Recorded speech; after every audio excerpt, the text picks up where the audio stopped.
कराग्रे बसते लक्ष्मी करमध्ये सरस्वती करमूले स्थितो ब्रह्मा प्रभाते करदर्शनम्। अब हजुरको पाराले भन्नु।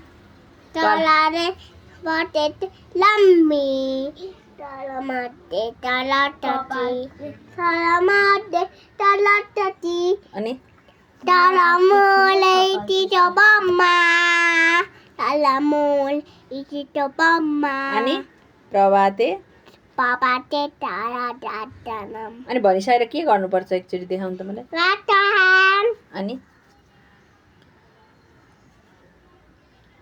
कसले सिकाउनु भएको हजुरलाई यो? मामले कसले रे छोरी?